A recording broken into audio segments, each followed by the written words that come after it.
भरतपुर नाम के गांव में मनीष अपनी पत्नी रेखा और 2 बच्चों बंटू और चिंकी के साथ रहता था। मनीष अपना एक छोटा सा ढाबा चलाता था।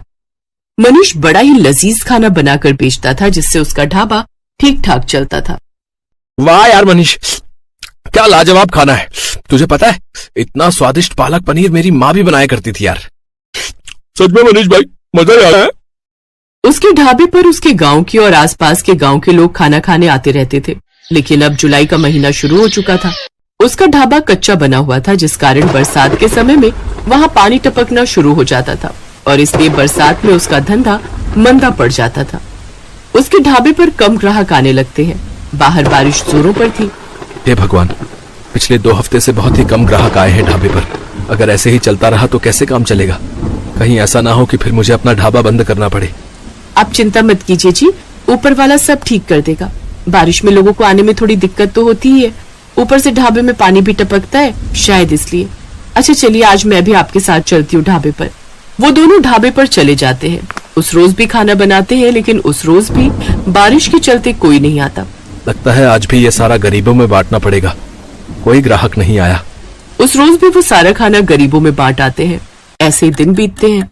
एक रोज आधी रात के समय गांव में तेज तूफान आता है और जोरों से बिजली कड़कती है और वो बिजली उसके ढाबे पर आकर गिरती है, जिससे उसका ढाबा जल जाता है। ये क्या हो गया रेखा? अब मैं क्या करूंगा? मेरी तो रोजी रोटी ही छिन गई। मेरी भी कुछ समझ में नहीं आ रहा जी, लेकिन आप ज्यादा टेंशन मत लीजिए, नहीं तो आपका बीपी बढ़ जाएगा। दिन पर दिन बारिश बढ़ती जा रही थी और मनीष उसी बारिश में काम ढूंढने निकलता है, लेकिन उसे कहीं भी काम नहीं मिलता। उल्टा सारा दिन बारिश में भीगने के कारण उसे सर्दी लग जाती है। अब जैसे तैसे वो अपने दिन काट रहे थे। फिर एक रोज रेखा का मुंह बोला भाई माधव उनके घर आता है। अरे जीजा जी, इतनी बारिश में रोज रोज काम ढूंढने निकलते हो, बेकार में परेशान होते हो। इससे तो अच्छा ये होगा कि आप मेरे साथ चलो और मेरी दुकान पर काम करो। वैसे भी मेरा आदमी अपने गांव गया हुआ है और मैं आपको महीने के आखिर में तनख्वाह दे दिया करूंगा। क्यों दे दी? ठीक कहा ना मैंने? हाँ, माधव बिल्कुल ठीक कह रहे जी। वैसे भी अपने पास और कोई काम तो है नहीं अब, तब तक यही काम कर लो आप। अच्छा ठीक है माधव, तुम कहते हो तो मैं यही कर लेता हूँ। वैसे भी घर खर्च तो चलाना ही है ना। अब मनीष माधव की दुकान पर काम करने लगता है। वो बिना 1 मिनट भी आराम किए सारा दिन मेहनत करता, अनाज की बोरियों को ट्रकों से उतारता और दुकान के अंदर का सारा काम संभालता। लेकिन जैसे ही महीना पूरा होने को आता है, तभी तनख्वाह देने के नाम पर वो टाल मटोली करने लगता है। तनख्वाह? कैसी तनख्वाह जीजा जी? ये तुम कैसी बातें कर रहे हो माधव? तुम्ही ने तो उस रोज रेखा के सामने कहा था कि महीने के आखिर में तुम मुझे तनख्वाह दोगे। नहीं नहीं, ऐसा कुछ नहीं है। आपको काम की जरूरत थी, मैं जानता हूँ, लेकिन मैं आपको यहाँ पर काम करने नहीं, मदद करने के लिए बुलाता था। और मदद करने के लिए भी कोई पैसे लेता है क्या? ये तुमने मेरे साथ ठीक नहीं किया माधव, मैं तुम्हें देख लूंगा।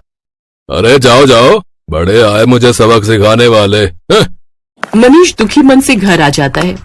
आ गए आप? आज तो महीने का आखिर है, आज तो आपको तनख्वाह भी मिल गई होगी। तो पापा, फिर तो आप कल ही मेरे स्कूल की फीस भर दीजिए। आपको पता है मेरी टीचर मुझे रोज रोज फीस के लिए टोकती है। ये सुनते ही मनीष की आंखों में आंसू आ जाते हैं। मेरा नसीब न जाने कैसा है रेखा, जो मेरे साथ कुछ भी अच्छा नहीं हो रहा। आप रो क्यों रहे हैं? ठीक से बताइए ना क्या बात है। फिर मनीष उसे सारी बात बताता है। हे राम, वो इतना बड़ा मक्कार निकलेगा मैंने कभी नहीं सोचा था। छी, उसे तो भाई कहते हुए भी शर्म आ रही है मुझे। फिर कुछ दिनों तक जैसे तैसे वो दूसरी जगह नौकरी की तलाश में जाता है। तब जाकर उसे एक बड़ी कोठी में ड्राइवर की नौकरी का काम मिल जाता है, जहां उसे महीने के 10,000 रुपए तनख्वाह के रूप में मिलते हैं। लेकिन उससे वो ड्राइवरी के अलावा अपने घर के काम भी लेते और इसी के सहारे अपना घर खर्च चलाता है। ऐसे ही एक शाम जब मनीष काम से घर लौट रहा होता है, तभी उसकी नजर सड़क किनारे गिरे हुए बच्चे पर जाती है, जो कि लगातार मदद की गुहार लगा रहा था। कोई मेरी मदद करो। ये तो किसी बच्चे की आवाज आ रही है। मनीष जल्दी से उसे पास के डॉक्टर के पास ले जाता है और उसका इलाज करवाता है। एक जमींदार का बेटा होने के बावजूद भी किसी ने मेरी जान नहीं बचाई, क्योंकि शायद कोई भी रोड एक्सीडेंट के लफड़े में नहीं पड़ना चाहता। लेकिन आपने बिना कुछ सोचे समझे मेरी जान बचाई। आपका बहुत बहुत धन्यवाद मनीष काका। अरे इसमें धन्यवाद कैसा? तेरी जगह अगर मेरा बेटा होता तो क्या मैं उसकी जान नहीं बचाता? उधर जैसे ये बात जमींदार को पता चली, वो दौड़ा दौड़ा आया और उसने वीरेन को गले से लगा लिया।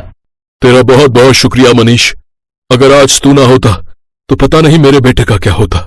ये ले मनीष, इसे मेरी तरफ से इनाम समझकर रख ले। ये आप क्या कह रहे हैं जमींदार साहब? मुझे इन पैसों की कोई जरूरत नहीं है। रख लो मनीष, तुमने मेरे जान से प्यारे बेटे को बचाया है, तो उसके आगे तो ये सब कुछ भी नहीं है।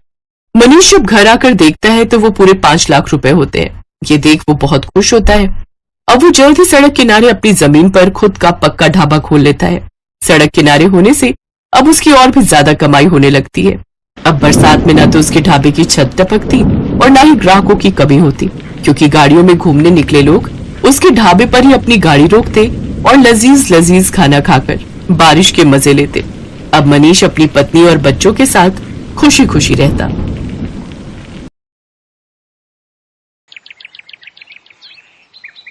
बेलापुर गांव में आत्माराम और उसकी पत्नी गायत्री रहते थे। गायत्री चाय की बड़ी ही शौकीन थी। जैसे ही बारिश का मौसम आता तब तो वो बस हर वक्त चाय की रट लगाती रहती। उसका पति आत्माराम मेहनत मजदूरी करके कुछ पैसे कमाता था। गायत्री घर संभालती थी, लेकिन वो चाय की इतनी शौकीन थी कि घर में राशन हो ना हो, लेकिन चाय बनाने का हर सामान हर पल उसके घर में रहता था। उसके पति को जब भी मजदूरी मिलती तो वो उसमें से राशन के साथ साथ अपनी चाय पत्ती और चीनी एडवांस में हिलाकर रख ले। इतना सारा चाय बनाने का सामान फिर ले आई? अरे चाय की दुकान खोलने का इरादा है क्या? वाह मेरे पति देव, क्या आइडिया दिया है। ऐसा क्या कह दिया मैंने? वो तो तुम्हें सुबह ही पता चलेगा। गायत्री के पास एक पुराना टेबल था। अगले दिन सुबह उसने उस टेबल पर चाय की दुकान लगाने का फैसला किया। वो अपने उस टेबल को घर के बाहर ले आई और उस पर चाय बनाने का सामान रख दिया। मॉनसून का समय था, जिससे मौसम काफी सुहाना हो रखा था। चाय ले लो, सिर्फ 5 रुपए में चाय। आओ आओ, इस सुहाने मौसम में चाय का मजा लो। कुछ ही देर में उसके पास चाय पीने के लिए लोग आने लगे। ठंडी ठंडी हवा, मॉनसून का महीना, सुहाना मौसम और ऊपर से अदरक इलायची मसालों वाली चाय। बहन जी, एक कप मुझे भी देना। ऐसे ही देखते सुबह से दोपहर हो गई। आत्माराम गुस्से में बड़बड़ाता हुआ बाहर आया। सारा दिन बस लोगों को चाय ही पिलाती रहोगी या घर में खाना भी बनाओगी? हाँ तो कौन सी आफत आ रही है? दिख नहीं रहा बीवी बिजनेस कर रही है, खुद ही जाकर बना लो खाना। लेकिन मेरी माँ, बनाओ किसमें? चूल्हा तो तुम हथिया कर बैठी हो। अरे हाँ, मैं तो भूल ही गई थी। अच्छा, आज मेरा काम का पहला दिन है, परेशान मत करो। खाना अब सीधा रात को ही खाना, तब तक इस चाय से ही काम चलाओ। लो, एक कप चाय पियो। नहीं पीनी है तुम्हारी चाय। हे भगवान, मैं क्या करूं इस औरत का? काश कि कोई चाय देने वाला पेड़ होता जो सारा दिन बस चाय ही देता रहता। शाम को जब ग्राहक आने बंद हो गए तो गायत्री ने चूल्हा अंदर ले जाकर रख दिया और उसमें खाना बनाने लगी। साथ ही उसने चाय के पतीले में बची हुई थोड़ी सी चाय को अपने घर के आंगन में लगे पेड़ की जड़ों में डाल दिया। सुबह जब गायत्री आंगन में झाड़ू लगा रही थी तो उसकी नजर उस पेड़ पर गई। अरे, एक रात में इस पेड़ पर इतने फल कैसे लग गए? कल रात तक तो इसमें कुछ भी नहीं था। तभी वहाँ आत्माराम भी आ गया। हाँ, इसमें तो बहुत सारे फल लगे हैं, चलो एक तोड़ कर देखते हैं। आत्माराम ने फल तोड़ा तो उस फल में से चाय निकली। इस फल में चाय? भला ये कैसे हो सकता है? हाँ, चाय, क्योंकि मैं एक जादुई पेड़ हूँ। कल तुमने मेरी जड़ में चाय डाली थी, इसलिए अब तुम्हें हर रोज चाय मिलेगी। तुम जितनी चाहो उतनी चाय के फल मुझसे तोड़ सकते हो। वाह, ये तो बहुत ही अच्छा हुआ। अब हम बिना लागत लगाए ही लोगों को मुफ्त की चाय बेचेंगे और खूब मुनाफा कमाएंगे। अच्छा सुनिए जी, ग्राहक आते ही होंगे, तुम जल्दी से इन फलों से चाय निकाल कर केटल में डालो ताकि मैं उन्हें बेच सकूं। उन्होंने जल्दी से केटल में चाय भरी और फिर गायत्री उसे अपने टेबल लगाकर बेचने लगी। गायत्री बहन, आज तुम चाय चूल्हे पे नहीं बना रही? इस केटल में तो ठंडी होगी ना? नहीं भाई साहब, चाय एकदम गर्म है, बस अभी चूल्हे से उतार कर लाई हूँ। इस चाय में बड़ा ही स्वादिष्ट स्वाद है भाई। अब गायत्री के ग्राहक और भी बढ़ गए, क्योंकि जो स्वाद उस पेड़ की चाय का था वैसा स्वाद उन्हें और कहीं नहीं मिला। गायत्री अब खूब मुनाफा कमाने लगी। वो हर रोज सुबह फल तोड़ती और उसमें से चाय निकाल कर लोगों को बेचती। एक रोज ऐसे ही रात को बहुत तेज आंधी तूफान चलने लगे और जोरों की बारिश हुई, जिसमें कि उस पेड़ पर लगे सभी फल टूट कर नीचे गिर गए। ये देख गायत्री बहुत परेशान हो गई और रोते हुए भगवान से प्रार्थना करने लगी। हे भगवान, ये क्या, सारे फल तो नीचे गिर गए। अब मैं अपने ग्राहकों को मुफ्त की चाय कैसे बेचूंगी? सोचा था अब हमारे अच्छे दिन आएंगे, अब हम कुछ बचत कर पाएंगे, लेकिन लगता है हमें फिर से दिहाड़ी मजदूरी करके जीवन काटना होगा। इसके बाद गायत्री उदास होकर दरवाजे पर ही बैठ गई और उसकी वहीं आंख लग गई। लेकिन अगली सुबह जब उसकी आंख खुली तो उसने देखा कि वो पेड़ फिर से पूरी तरह चाय के फलों से भरा पड़ा है। ये चमत्कार देख गायत्री और आत्माराम बहुत खुश हुए। फिर बारिश के मौसम में भी गायत्री तिरपाल लगाकर चाय बेचने लगी। अब तो भरी बारिश में भी लोग उनके यहाँ चाय का स्वाद चखने जरूर आते। उन्हें उस पेड़ की चाय की लत जो लग गई थी। आत्माराम ने भी अब मजदूरी छोड़ दी और वो भी अब अपनी पत्नी का हाथ बटाने लगा। उन्हें अब बिना लागत के चाय बेचकर खूब मुनाफा होने लगा और अब उनकी गरीबी के दिन दूर होते गए।